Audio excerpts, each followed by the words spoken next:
Hi everyone, welcome back to my channel. So हमने bioorganic chemistry को hemocyanin topic तक complete कर लिया। देखो हमने करे तो चार ही टॉपिक है, हीमोग्लोबिन, मायोग्लोबिन, एथ्रीन और साइनिन, हीमोसाइनिन। ठीक है, जो बाकी बीच बीच में टॉपिक आए वो उन्हीं से रिलेटेड थे, बट हमने मेन तो चार ही टॉपिक करे हैं। एक हीमेटिन भी करे हमने बीच में, और दो हमने जेनेटिक डिफेक्ट्स भी करे हैं। ठीक है, अब इन सब का क्या रोल है, देखो क्वेश्चंस हमने देखने हैं। जब तक हम क्वेश्चन ही देखेंगे हमें पता नहीं चलेगा कि हमने जो पढ़ा है वो हमारे लिए इफेक्टिव है या नहीं है, या हमें और पढ़ने की ज़रूरत है। तो इस टॉपिक तक, हीमोसाइनिन तक, स्टार्टिंग के जो 10 क्वेश्चंस हैं वो मैंने अभी लिए हैं। सिर्फ स्टार्टिंग के 10 क्वेश्चन, ये आई थिंक जून 2017 तक की क्वेश्चंस हैं, सिर्फ इस टॉपिक तक।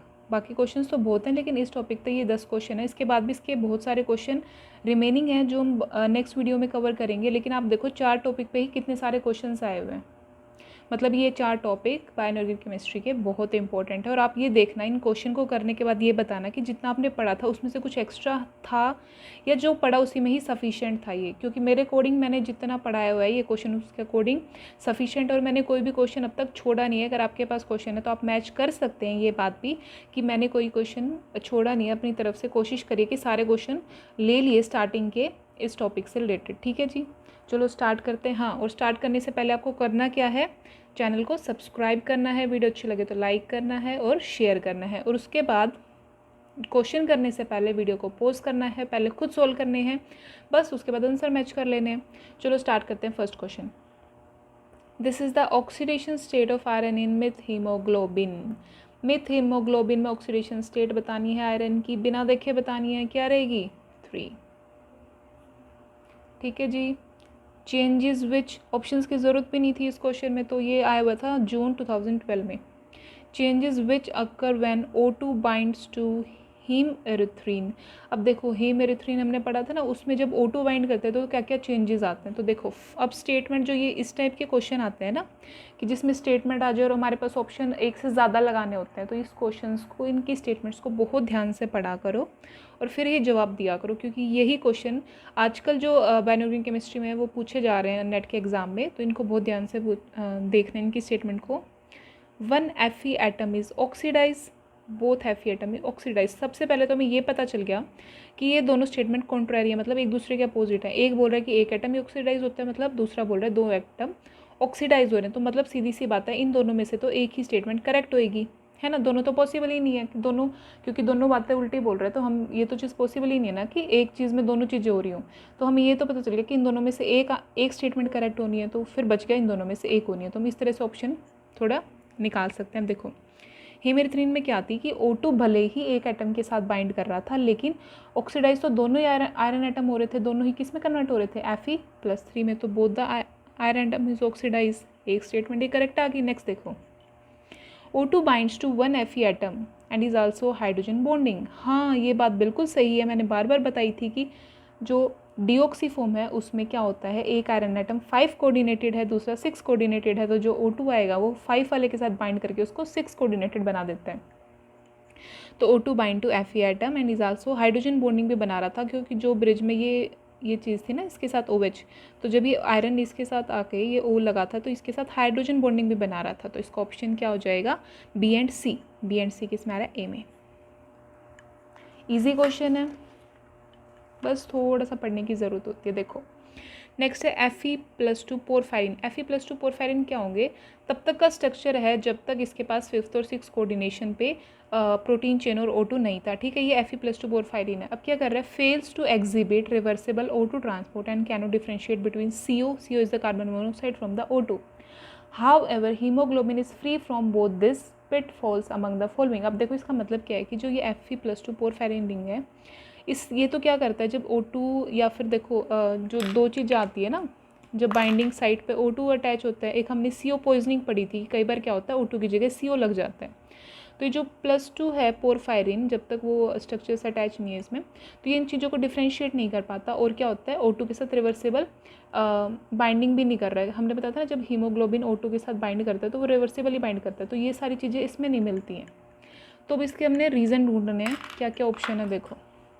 Fe+2 porphyrins undergoes mu-oxodimer formation and is same is prevented। ये बात सही है, ये तो क्या करता है, mu-oxodimer बना सकता है, लेकिन हीमोग्लोबिन में कोई भी ऑक्सोडाइमर नहीं बनता है। ठीक है, ये स्टेटमेंट सही है।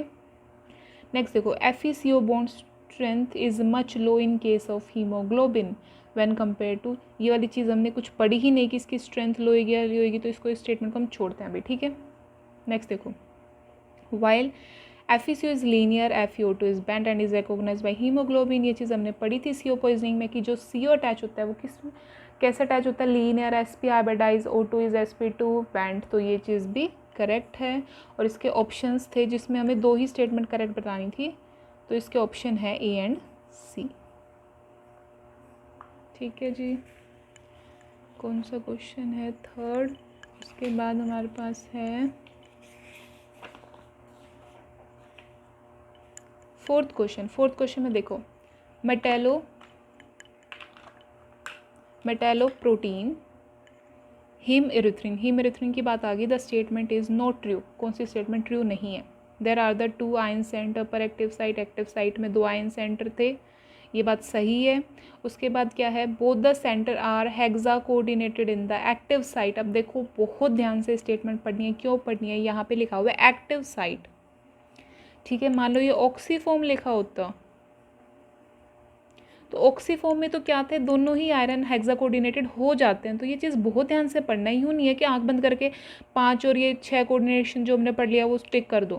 पहले देखो कि एक्टिव साइट में पूछा हुआ है, एक्टिव साइट मतलब डीऑक्सीफॉर्म, या फिर ऑक्सीफॉर्म में पूछा हुआ है, क्योंकि ऑक्सीफॉर्म में दोनों ही आयरन हेक्सा कोऑर्डिनेटेड हो जाते हैं। तो ये चीज़ आपको बहुत ध्यान से देखनी है कि किस चीज़ में ये चीज़ पूछी हुई है, हेक्सा कोऑर्डिनेटेड और ऑक्सीफॉर्म और एक्टिव साइट। तो एक्टिव साइट में पूछी हुई है, एक्टिव साइट कौन सी फॉर्म थी, डीऑक्सीफॉर्म में तो वो हेक्सा कोऑर्डिनेटेड नहीं थे। अब नेक्स्ट चलो, 1F is hexa coordinated while the other is penta coordinated, यही बात हमने पढ़ी थी इन द एक्टिव साइट में बोला हुआ है। तो ये स्टेटमेंट क्या होगी, अच्छा ये तो ट्रू होगी, जो इनकरेक्ट होगी वो क्या होगी, ये होगी, क्योंकि हमसे पूछा होता है which statement is not true is this. Next, it is found in marine invertebrates, ये सही है बात, बस हमें पहले ही मिल चुकी है अपनी जो नॉट ट्रू स्टेटमेंट है वो है both the centre are hexa coordinated the active site. अगर यहीं लिखा होता ना both the centre are hexa coordinated in the oxy form, तो ये बात सही होती, लेकिन इन्होंने बोला हुआ है एक्टिव साइट मतलब डीऑक्सीफॉर्म में। ठीक है, तो ये चीज़ स्टेटमेंट बहुत ध्यान से पढ़ना, कहीं भी छोटी सी बात पे एक वर्ड पे मिस्टेक हो सकती है। नेक्स्ट है, cooperative binding of O2 in haemoglobin is due to. अब देखो कोऑपरेटिव बाइंडिंग हीमोग्लोबिन में हमने पढ़ी थी, वो किसकी वजह से होती है, जब उसमें प्रोटीन्स में जो हाइड्रोजन बॉन्डिंग होती है जब वो ब्रेक हो जाती है तो ये कोऑपरेटिव इफेक्ट होती है। तो change in the protein conformation, ये बिल्कुल सही बात है, क्योंकि इसमें प्रोटीन में प्रोटीन के स्ट्रक्चर में चेंजेस आता है कि उनके बीच के हाइड्रोजन बॉन्डिंग ब्रेक हो जाते हैं। तो ये फर्स्ट चीज़।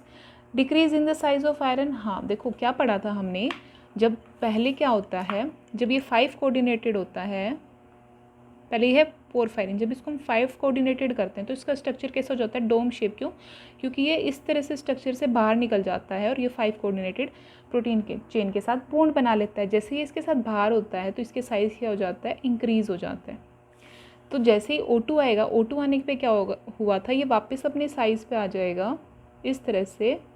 तो ये वापस आया, पहले ये ऊपर चला गया था, वापस आ रहा है, तो इसका साइज़ क्या हो रहा है, डिक्रीज़। तो साइज़ हो रहा है इसका डिक्रीज़, और इसमें क्या हो रहा है, changes in the protein conformation, ये चीज़ हमने पढ़ी थी। तो इसका ऑप्शन कौन सा करेक्ट हो जाएगा, ए।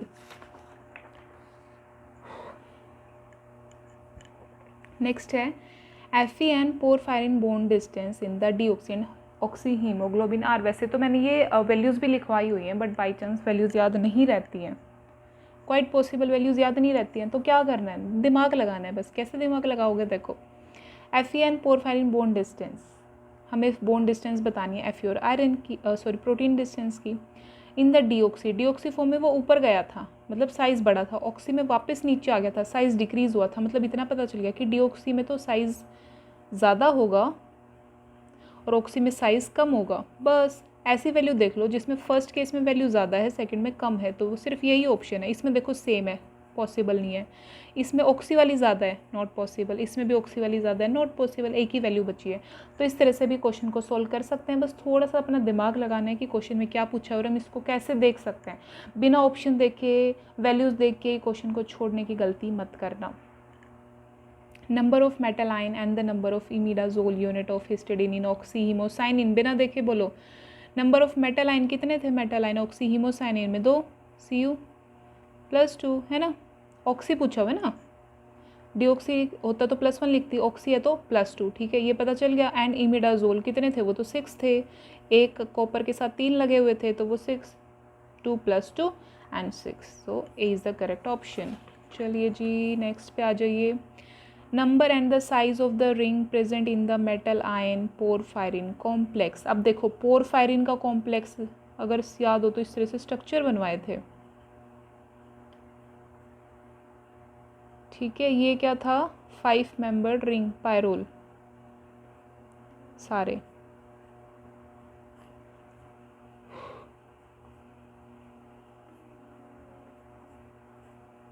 गर्मी बहुत हो गई है गाइस, और वीडियो बनाने के लिए फ़ैन भी ऑफ करना पड़ता है वरना शोर आता है।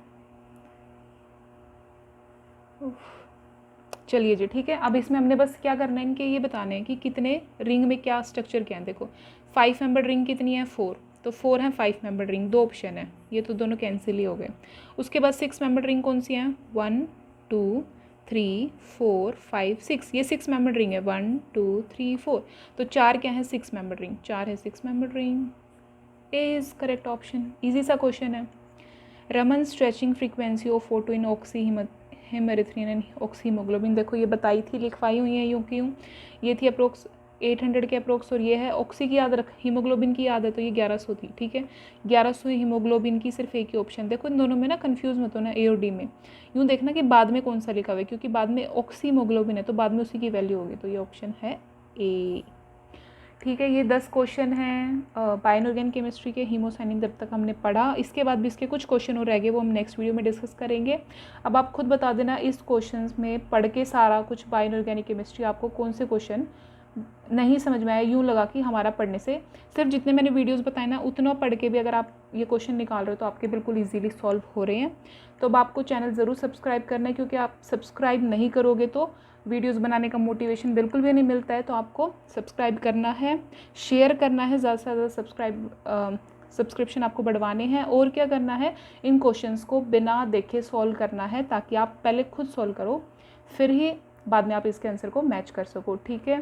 Till then take care, thank you so much and have a great day. और हाँ एक और चीज़ है कि मैं सोच रही हूँ इसके बाद क्वेश्चंस तो हम कर ही रहे हैं अपनी इनऑर्गेनिक केमिस्ट्री, जनरल एप्टीट्यूड और स्टार्ट कर दें थोड़ा बहुत, क्योंकि जनरल एप्टीट्यूड भी काफ़ी मार्क्स हमारे को दिलवा सकता है। 30 मार्क्स का होता है, 30 मार्क्स तो लाने पॉसिबल नहीं है केमिस्ट्री स्टूडेंट्स के लिए, तो एटलीस्ट 20 मार्क्स, तो 20 मार्क्स के लिए मैं ज़रूर ट्राई करना है, क्योंकि 20 मार्क्स तो हम इजीली ला ही सकते हैं। तो हम कोशिश करेंगे कि हम जनरल एप्टीट्यूड्स की भी वीडियो अपलोड करना अब स्टार्ट कर दें, लेकिन उसके लिए आपको सब्सक्राइब ज़रूर करवाना है चैनल को।